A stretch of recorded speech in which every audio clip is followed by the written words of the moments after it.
Election season is coming up soon in Louisiana. In the past few months, we've had several changes affect our laws and the way we vote. Roe v. Wade was overturned, and after several injunctions and court dates, abortion clinics are closed. Before that, the Supreme Court delayed its decision on Louisiana's congressional map, which only had one majority black voting district. John Couvion, a political analyst and pollster, can help us see where Louisiana stands for the midterms. Thank you so much for joining me. Thanks for having me on tonight. So let's get started. So there seems to be an increase in anxiety surrounding election integrity. Is there something to that? I think the misunderstanding unfortunately stems from the fact that now you basically have three different voting streams, as it were. You of course have your traditional election day voting, you have your in-person early voting, and what's becoming increasingly popular in Louisiana and in other states is mail-in voting. Because you have different political preferences for each of those three voting streams, and that data is not being released at the same time, that's what created the controversy, in my opinion, that you saw from the presidential election, because you had the illusion of Donald Trump leading in several states because the more Democratic-leaning mail-in vote, rather, had not yet been released. So that, unfortunately, I think led to a lot of misunderstandings regarding election integrity. Do you anticipate any security issues going forward? Not security issues per se, but I think the big issue to me is if you have a state with a close election that has a lot of mail-in ballots that are not being released at the same time as the election day vote and the early vote, that has the potential for there to be suspicion. For security itself, there's always the ever-present issue of whether there are going to be attempted cyber attacks. That's just something I think is reality going forward in any election. Do you think there are going to be any changes in the way Louisianians cast their votes? So Louisiana, we do not really have competitive races this year. Not the Senate race nor the six congressional races, because basically what happened was the congressional map that was upheld by the Supreme Court is basically a least changes map. And because it was adopted so late, that to me kind of created a late start to the political season. So you don't really have any substantially contested races this fall.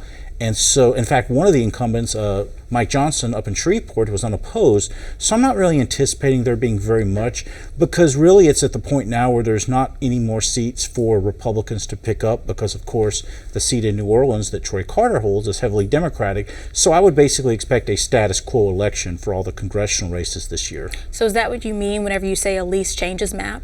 Least changes map meaning basically the overall political complexion that existed from 2010 to 2020 is basically going to be the same for the next decade, because you had a parish or two shifted here and there. But the overarching concern of the congressional map was to make sure that the population stagnant districts up in North Louisiana were expanded east and south to meet the equal population requirements. So suppose the map would have actually had those two black voting districts on it. Would that have made any change this year for this election? Well, the interesting question when you're talking about the black majority districts is, how do you define a black majority? In other words, what you have right now, Troy Carter's district, is approximately 60% in terms of black voter registration and or voter strength. The maps that I saw being proposed lowered that number down to 50%, which in my opinion does create the risk of a black candidate not being elected, because of course you have turnout differentials between white voters and black voters.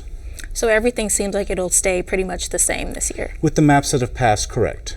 So is there anything Louisianians really need to know going into this midterm election?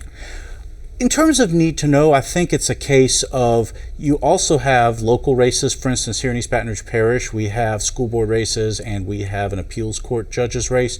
But in terms of what they need to know, I think it is a case of you're going to have polarization that is going to impact the election results in terms of, in the Senate race, to use one example, John Kennedy has the advantage not only being the incumbent, but basically being a Republican incumbent in a state that substantially supported Donald Trump.